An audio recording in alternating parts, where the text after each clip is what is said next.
Assalamualaikum warahmatullahi wabarakatuh. Malam ini saya akan membuat tutorial cara membuat permintaan laboratorium dari perawatan rawat inap ke laboratorium. Baik, pertama-tama ini adalah halaman pertama dari Simeres Kanza. Nanti jika kalian belum login, maka kalian akan login dulu. Misalkan kayak gini, nanti ada tombol login.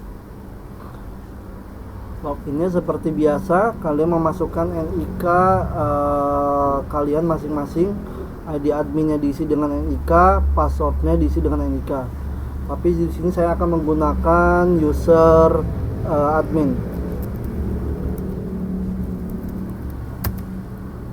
Ya, ini sudah login. Baik, untuk melakukan permintaan laboratorium dari perawatan rawat inap ke laboratorium, pertama-tama kalian masuk ke menu rawat inap. Nah, nanti di sini akan muncul pasien-pasien yang sedang dirawat inap. Nah, untuk melakukan permintaannya, kalian pilih terlebih dahulu di pasien yang akan dilakukan cek lab. Misalkan pasien Untung. Nah, diklik dulu sampai hurufnya berwarna merah, lalu klik kanan. Ya, setelah klik kanan, kalian menuju menu permintaan, lalu pilih yang menu pemeriksaan lab. Ya, di sini nanti sudah muncul form permintaan labnya. Di sini ada informasi nama pasien dan dokter perujuknya. Dokter perujuknya ini nanti jika tidak sesuai bisa disesuaikan berdasarkan siapa yang merujuk pasien tersebut untuk cek lab. Untuk menggantinya, pilih dengan menekan tombol pin yang di sini. Misalkan ini dokter DPJP-nya dokter Diding, misalkan. Memilihnya dengan menggunakan tombol spasi. Nah, lalu di sini ada indikasi klinisnya. Misalkan saya isi tipoid. Ini contoh saja ya. Nanti kalian isi harus berdasarkan sesuai dengan diagnosa atau indikasi pasien. Nah, di sini ada informasi tambahan. Informasi tambahan ini opsional saja, bisa kalian isi apa aja untuk pengingat ke petugas laboratorium nanti. Ya, jika tidak ada, kalian strip. Ini wajib diisi ya. Jika misalkan tidak ada informasi tambahan, diisi strip saja. Nah, lalu di sini di kolom pemeriksaan, di sini ada nama pemeriksaan besarnya seperti hematologi, kimia darah, imunoserologi, urinalisa, dan feses, terus sperma analisa. Nah, nanti kalian pilih dulu pemeriksaan besarnya. Misalkan kalian mau pemeriksaan darah lengkap, berarti ada di dalam hematologi. Nah, caranya di checklist dulu di kolom P. Nah, lalu nanti setelah di checklist maka akan muncul sub pemeriksaan dari hematologi. Nah, di sini sub pemeriksaan nanti bisa di scroll ke bawah, ada darah rutin, darah lengkap, morfologi darah tepi, ada lain-lain ya. Nah, di sini untuk memilih sub pemeriksaannya, misalnya kita mau memilih darah lengkap. Nah, untuk memilihnya tinggal di checklist saja dari judulnya.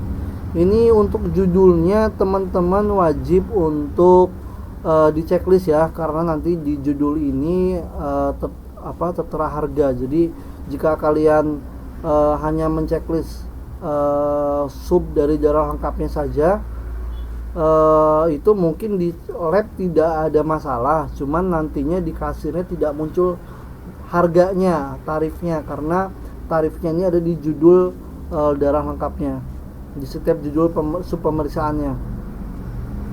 Kita pilih dari darah lengkap sampai bawah. sesuai dengan sub pemeriksaan dari darah lengkap itu sendiri. Ya, sampai monosit ya. Oke.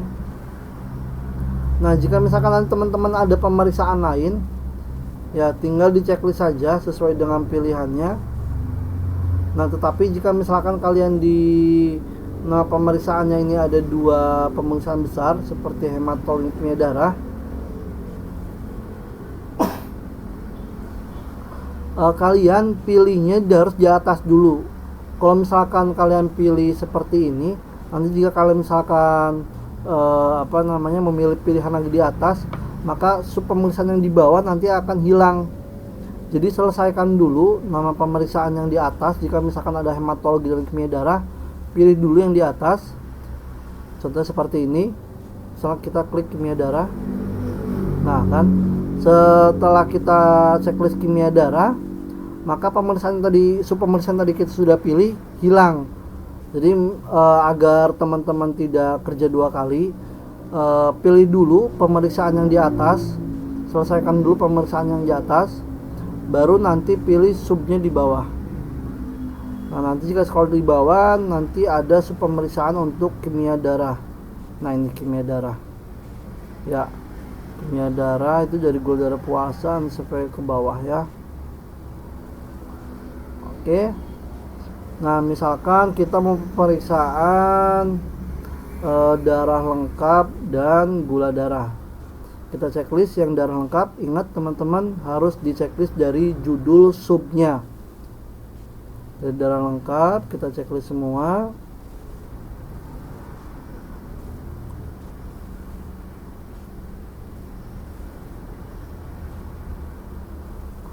Lalu kita cari yang gula darahnya di kimia darah. Nah, ini kimia darah. Kita pilihnya misalkan gula darah 2 jam pp aja ya. Nah, jika pemeriksaan yang dipilih sudah selesai, ini tinggal langsung mengklik tombol simpan yang ada di pojok kiri bawah. Klik simpan.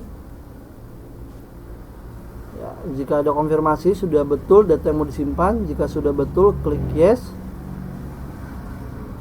Ya, maka proses simpan selesai. Klik OK saja. Nah, jika misalkan nanti dari perawatan sudah melakukan permintaan, nanti dari unit perawatan bisa menelpon ke bagian laboratorium untuk konfirmasi bahwa sudah melakukan permintaan lab. Nah, tetapi jika misalkan pun tidak, nanti di laboratorium akan ada bunyi alarm sebagai tanda adanya permintaan lab baru. Kita lihat misalkan ya, kita buka di menu laborat, kita keluar dulu, keluar. Nah, ini nanti yang akan diakses oleh unit laboratorium ya.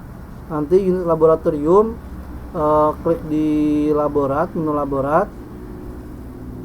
Nah, karena ini permintaan ya, jadi nanti aksesnya ke menu permintaan lab.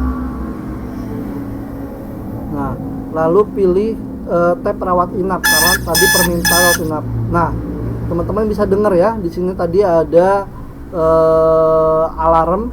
Alarm itu nanti akan bunyi terus selama pemeriksaannya belum ditindaklanjuti, permintaannya belum ditindaklanjuti oleh unit lab. Ini akan bunyi, kalau misalkan belum ditindaklanjuti, akan bunyi setiap beberapa menit sekali sampai dia ditindaklanjuti oleh unit labnya. Nah, yang harus unit lab lakukan seperti apa? Nah, di sini tadi sudah muncul permintaan dari unit perawatan. Ini tadi nama pasiennya Untung. Ya, ini pemeriksaan darah hematologi, ya, darah lengkapnya dari hemoglobin sampai monosit, terus kimia darahnya gula darah 2 jam pp. Nah, ya teman-teman bisa dengar sendiri ya, untuk alarmnya akan bunyi terus beberapa menit sekali selama permintaannya belum ditindaklanjuti. ya, belum sampai cetak hasil. Nah, nanti akan dilakukan oleh unit lab pertama-tama kan saat menerima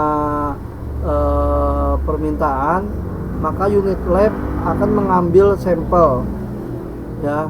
Nah, akan dari itu nanti dari unit lab menentukan dulu kapan dia lakukan jam sampel. Nah, di sini ada tombol sampel.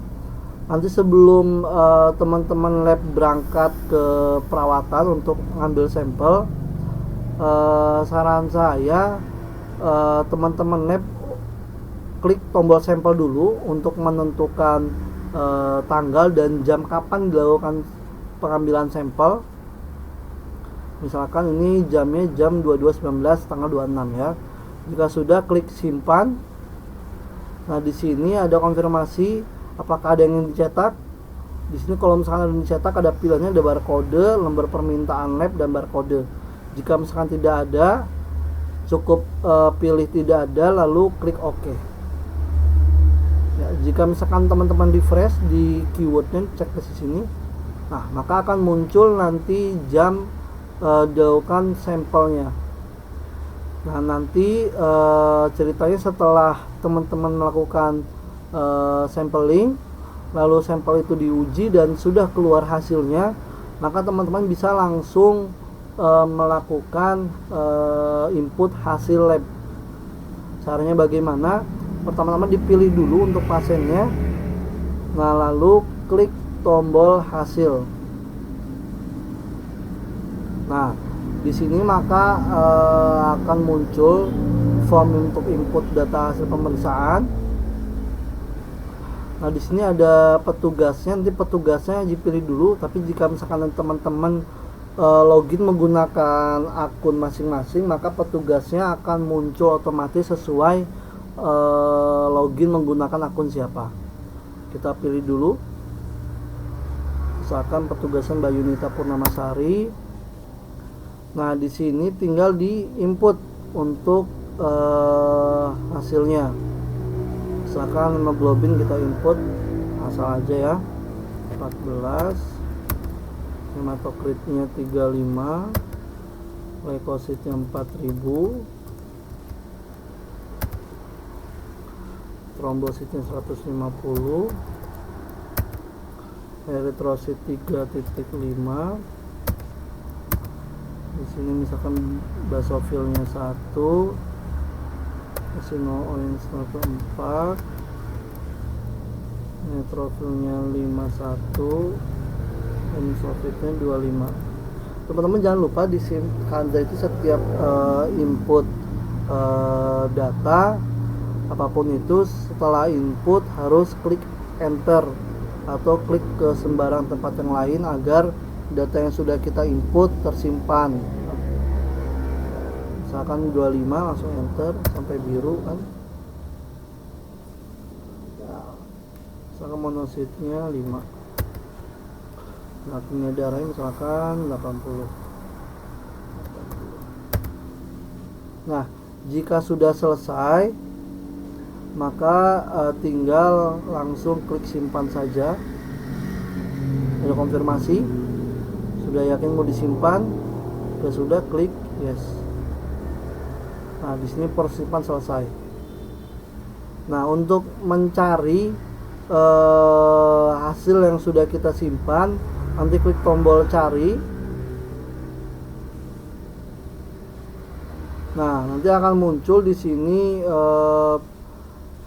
nama pemeriksaan lab yang sudah kita simpan tadi dengan hasilnya. Nah, jika ingin melakukan cetak, itu tinggal klik kanan, nanti lakukan cetak hasil lab, nanti pilih yang model 1.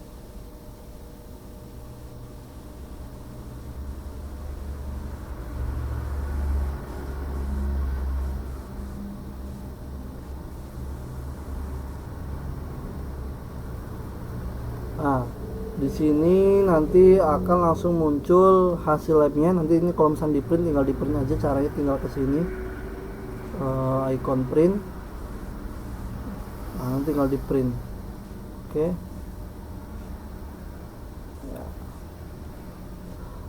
Nah, bagaimana untuk pemeriksaan yang dia harus menginput kesan dan saran atau kesimpulan dan saran? Itu di Sim Kanja sudah difasilitasi. Caranya nanti di nomor rawat diklik dulu, klik kanan, nanti masukkan kesan dan saran. Nanti misalkan di sini kesan sarannya hasil bagus. Kesannya ya ini contohnya saja ya. Hasil bagus.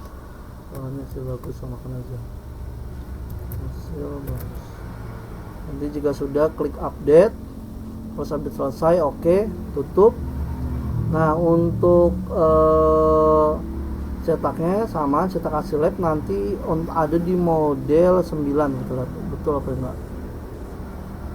Nah, ini muncul kesan sarannya ya.